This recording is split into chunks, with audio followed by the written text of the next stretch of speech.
Okay, guys, yeah, we will start. Basically, Django is like an creating a web application. Django is just an creating web application. GeoDjango it is like in creating web application having the spatial data. GeoDjango it will consisting of spatial data, and only Django it will like it we will create just web application. If you want to add latitude, longitude, or any spatial data, then we will go for GeoJango. If you don't want to add any location-based data, for example, latitude, longitude, coordinates, geometry, then we can go for only just Django. If you want to add anything like spatial data, then we will go for GeoJango. Okay.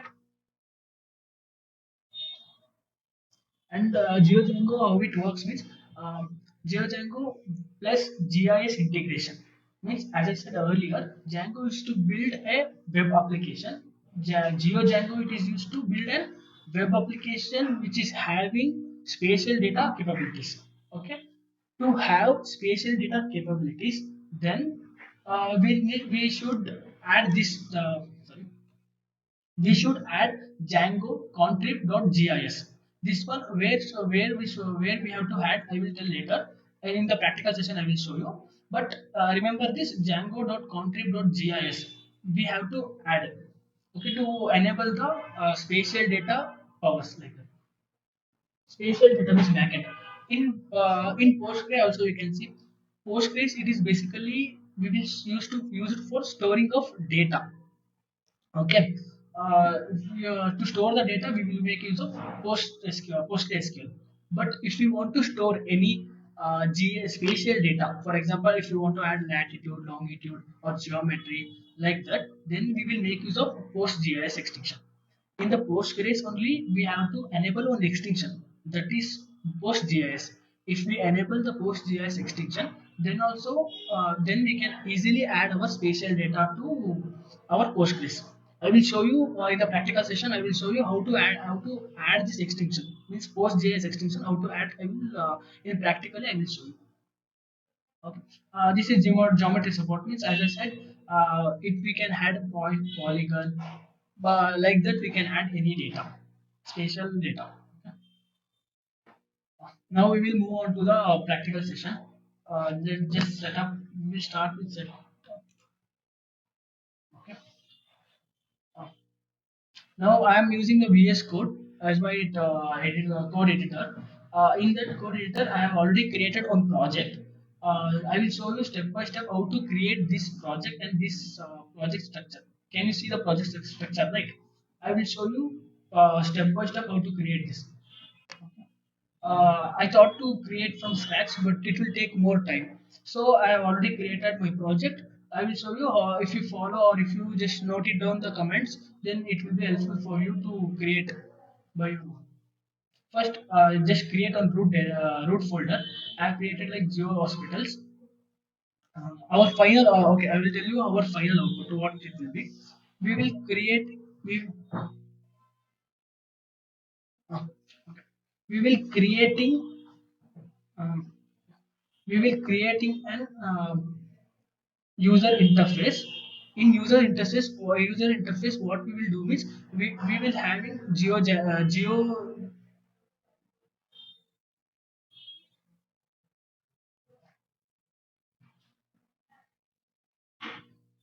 we will add GeoJango. We will make use of GeoJango.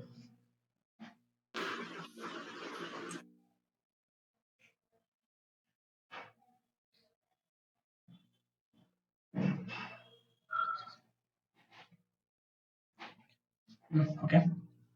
um, we will add the GeoJSON data to our Postgres using an user interface. We will create an interface. We will create an interface. In using that interface, we can add GeoJSON to our Postgres data. Okay, one thing we will do that, and another thing, we can from whatever we stored in the database, our GeoJSON data that will be converted as API and served to other application. I will show you how to do it. Okay, taking the data from the PostgreSQL and then creating an API to serve the other application. We will learn these two things. First, once your root folder is created, then click on the terminal, new terminal. In the terminal you have to create a virtual environment. Okay? Why we want to create a virtual environment means, basically when we install the python, it will in our system it will create a virtual environment. Okay, if you want to perform multiple project, okay, if you are doing multiple project in the same machine, then in project one, it required some uh, some version of Django. For example, if you are performing two projects in your same system, then in project one you wanted Django version 2 point something. Okay, in if you are using if you're working on another project, then the project needs different version of Django. Okay, then these two things, uh, dependence, it will be difficult, right? So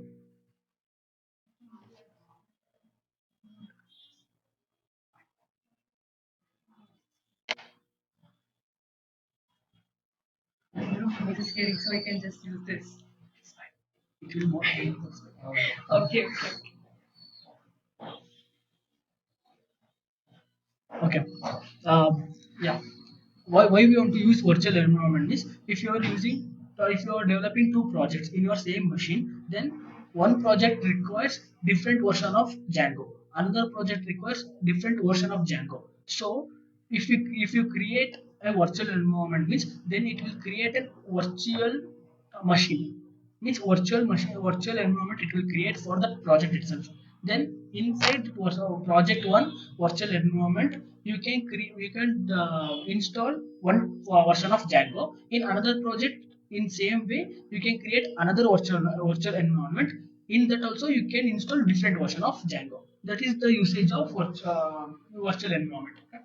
I will show the command python -m venv, and here you can give virtual environment name. You can give any name. For example, you can give virtual env, or else you can give just env. Here in my project I have given only env. Okay, you can give venv, like that you can create. If you give this command means, it will create a virtual environment. Okay, in my case I already installed, means I have already installed env. If you give this command means, this folder will appear in your root directory. Okay, in this folder it contains include library and script. Okay, in the script there is one file called activate. If you want to activate the virtual environment, then you should activate it.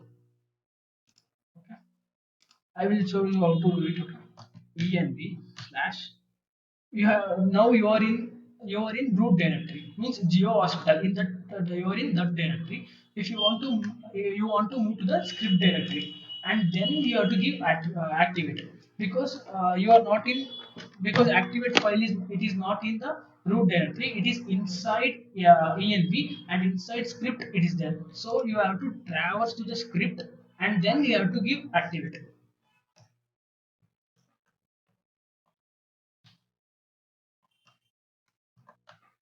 If you give this command means, it will activate. Here you can easily see that it is virtual environment is activated. Okay, this using this way you can enable virtual environment.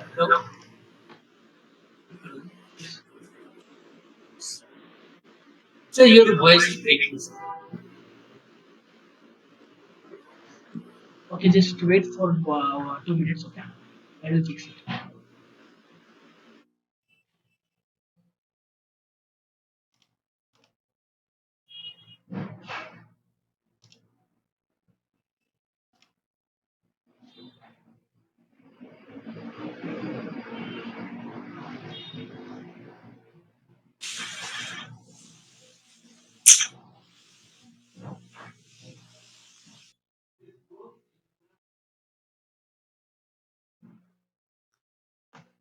Okay.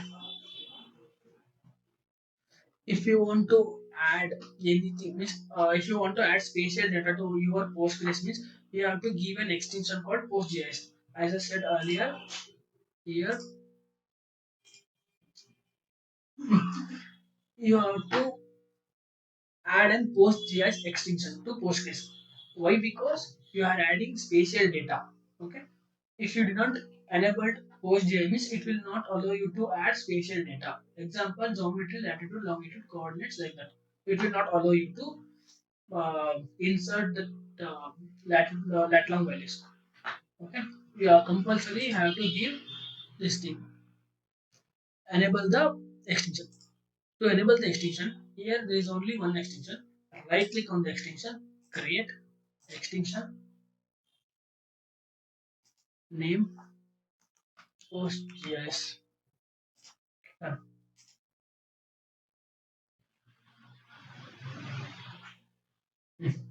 You have enabled the PostGIS extension. Okay. This is a way to create to enable the PostGIS extension and create the database. Here I have already created the database. If you go to, if you want to see, here it is there PostGIS. Okay. If you want to see the table, go to the schemas, tables. All the tables has been created. Okay. Before this, you have to give the models.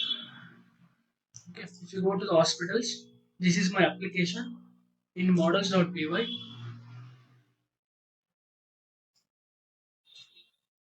Okay.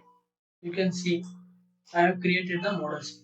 Models means here by default in after you can see, by default it will give only this import, but what you have to do means in models.py you have to give from Django contrib.gis.db. Okay. From this module you have to import the modules. Okay. You have to import the modules and then you have to create one class. One class means it will create one table. Okay, it will create a table. You have to give class name models.model and then you can give n number of objects. For example, if you want to create how many columns, if how many columns you want to create, that much column name we can give here. Okay. Here you can see these are the things are it's like normal Django, which models.char field.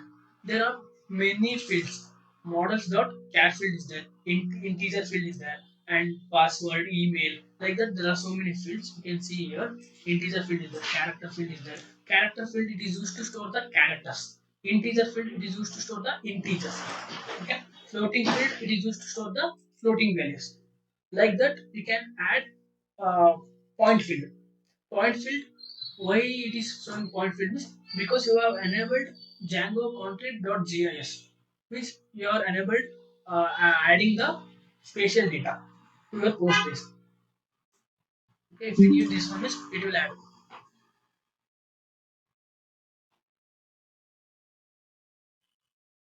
Okay,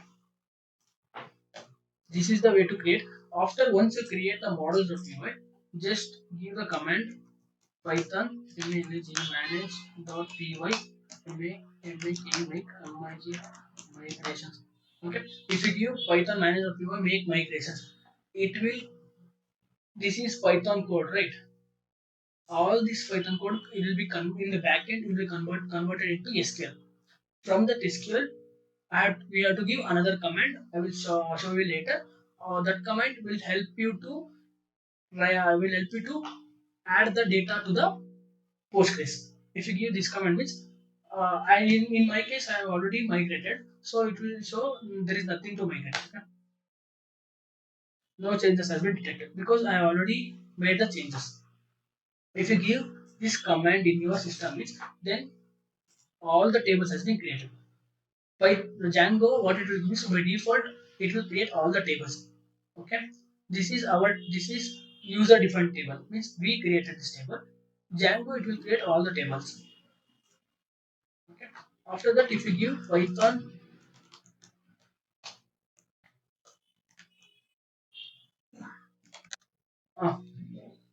uh, if you give Python manage.py, migrate, it will migrate all your changes. Okay? Compulsory you have to give python manage.py make migrations. Okay. This command what it will do means this command it will convert python code to sql, and then from sql to um, storing in the database. This command will take care. Okay. Here there is no migration to apply because I have created everything, so there is nothing to migrate. Okay.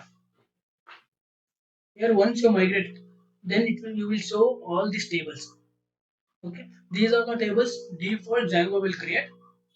Okay, then this hospitals dot hospital local allocation which I created. You can see. Okay, it will create like app name underscore model class name. This is model class name hospital location. Okay, yeah, it will create hospital underscore means app name underscore this model class name as a table. If you see inside this table,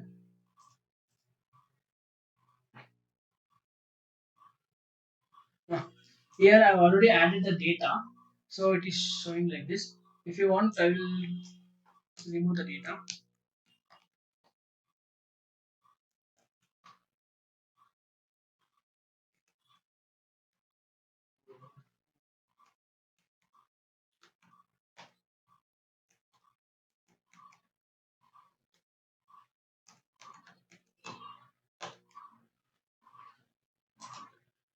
Okay.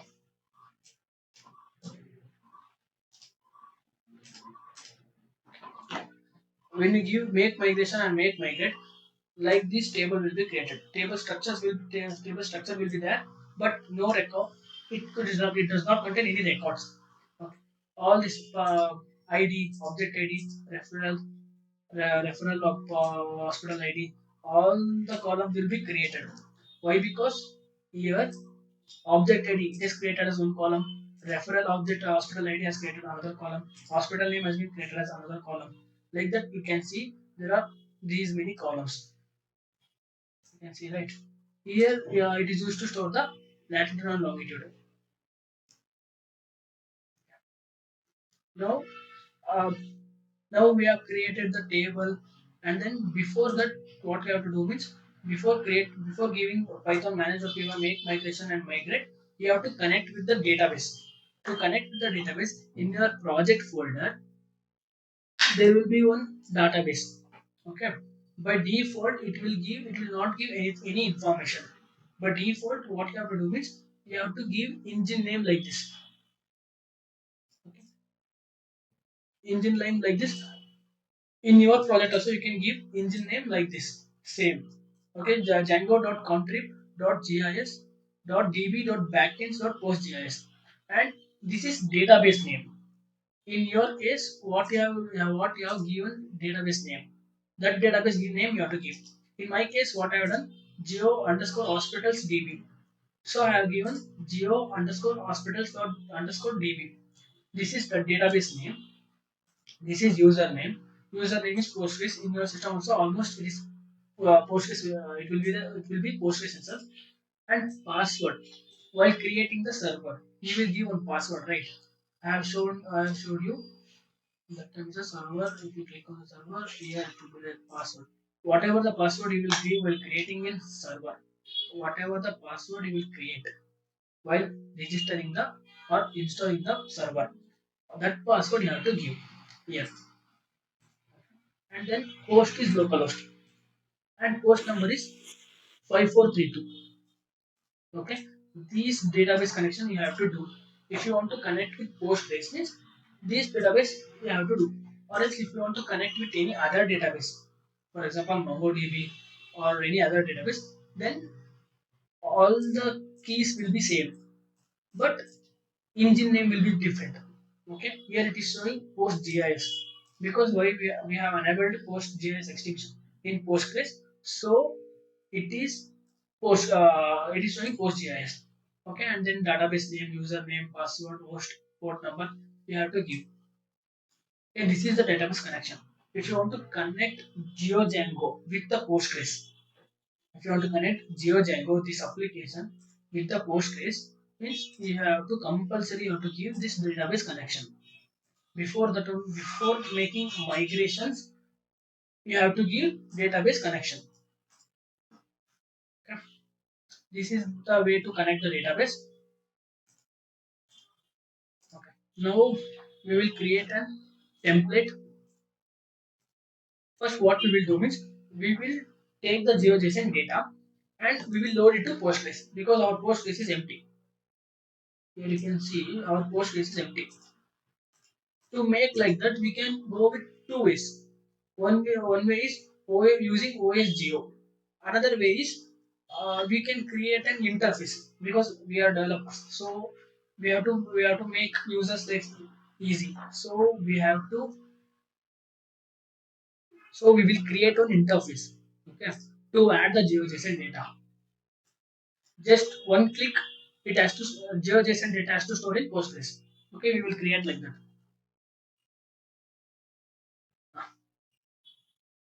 This is the HTML code. This is the HTML code. This is the doc type HTML. Hmm. This is the head. Inside head, we will write meta information or title. Okay. I think everybody knows HTML, basic HTML. Then this is the heading. We will give heading like this: upload GeoJSON file, and then yeah, before creating this, what we will do is in our application we will write the logic. Okay. Can you see that this one right? Add GeoJSON function. In this function, what we are doing is we have created.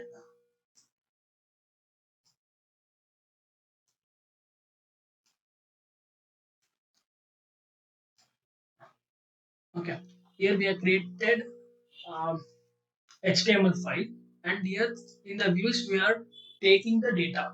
In HTML file, user what he is doing is he will just upload the file in HTML because we are giving a form. We are we are giving the form to the user. What he will do is he will upload the GeoJSON file. Okay, and then he will give the submit. Once he give the submit button, then our code it will go here and it will check if the method is post. In the form there are two types. There are two type of method. One is get method, another one is post method. In get method, it is used to get the data. If you want to get the data, if you want to get the data means user want to get the data means we will use get method. If we want to post the data means we are uh, we are entering some data to the backend to display something. Okay, then we will go for post method and we are taking that file and then on that file GeoJSON data will be like this. In the feature field, it will contain all the properties means lat long values, name, everything will be there. So we are using the for loop we have created. We are taking the data and then this function, this is important. This is used to store the data in the Postgres. This is model name. Okay. Here you can see this name and in views.name it is same. Okay. Object.create. This is model class name. Object.create and we have to give the column names. Here it is there. Here there are so many column names, but we are passing data to few columns only. Okay, and then we are taking the data from the file which user uploaded. Okay, once it is executed, it will just redirect you to the add GeoJSON layer. If you got any error, if you got success message, which then you will get this message. If you got any error, means you will get this message. You got it right. Everyone understood right this function, how it's working. Okay, I will show you in the user interface. I will run the code. Python.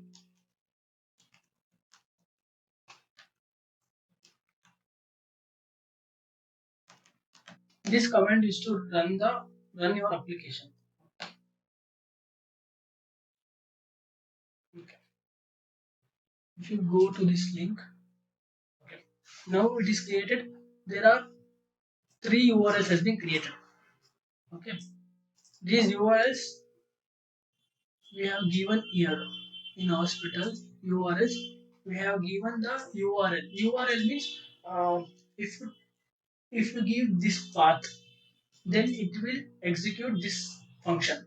Means this views.hospital.geojson, it is in views. It is in views. Okay. If you go to this route means you will able to execute this function. Okay. So what I will do, I will go to the URL add GeoJSON.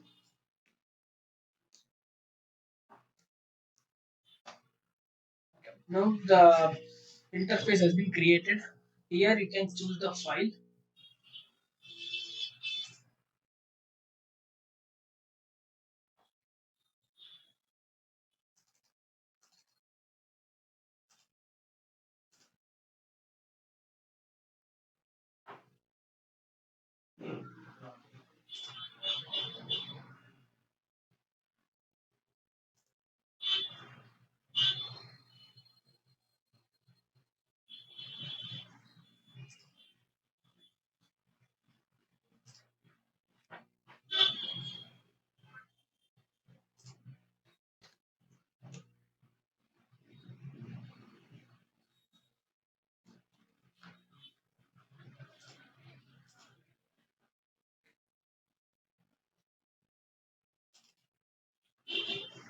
Okay. Here there are three files. These three files are GeoJSON files.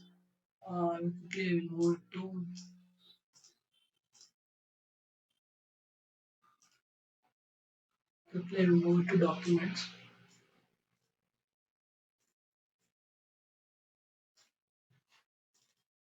Okay. Here it is there. If you go uh, here, user interface is there. Here, what your user have to do is here you has to choose the file. You will choose this file,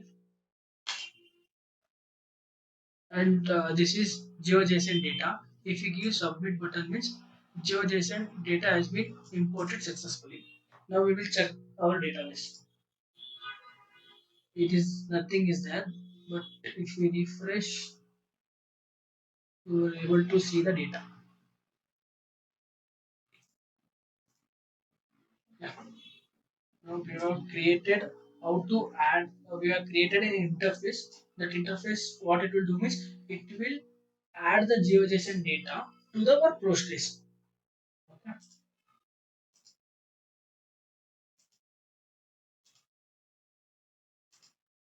Okay, I will give just small recap how to create a user interface to add the GeoJSON data to PostGIS.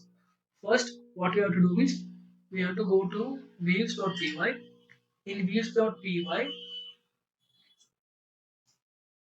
views.py, this is our function to add the GeoJSON data to PostGIS. Okay. First, we are writing like that. If request.method is post, as I said earlier, method will be the method. There are two types of method: get, post, and we can use update date also. Update date now we are not using, so I will just mention the get and post. Okay. If the method is post, post means I am giving the data to my backend to perform something. Okay. And then this file has been taken to this variable.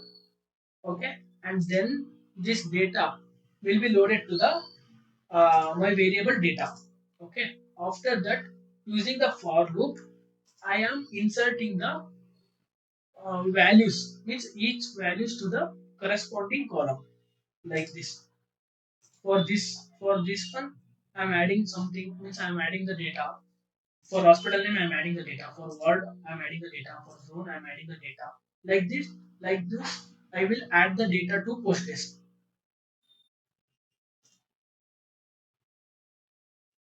Okay, there. And then we have to give the URL. URL means if you navigate to the URL, then that interface will be executed.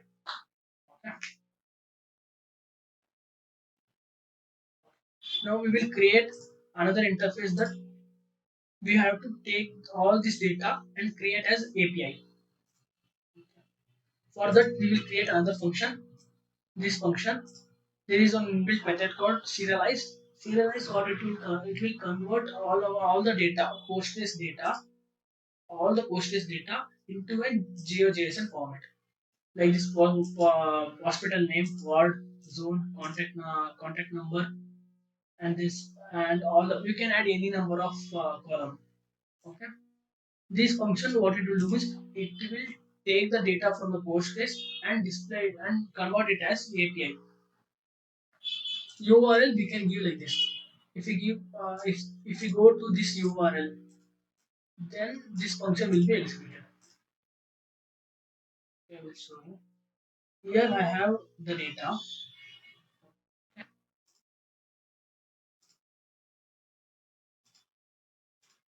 Okay. Instead of this, I will give different URL.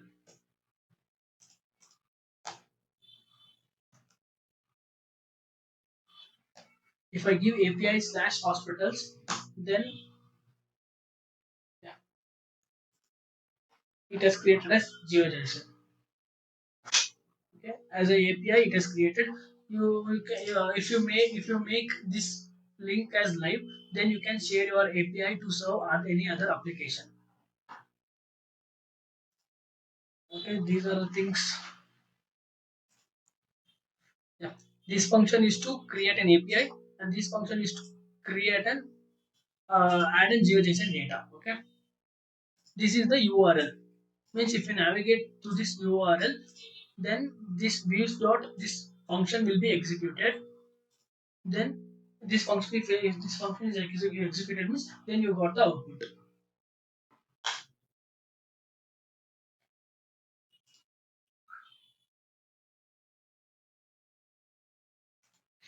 The main usage of this webinar is you can create a data center. If you want to if you want to give a real time example, means you can create your own data center. For example, now you know how to add the data to your Postgres.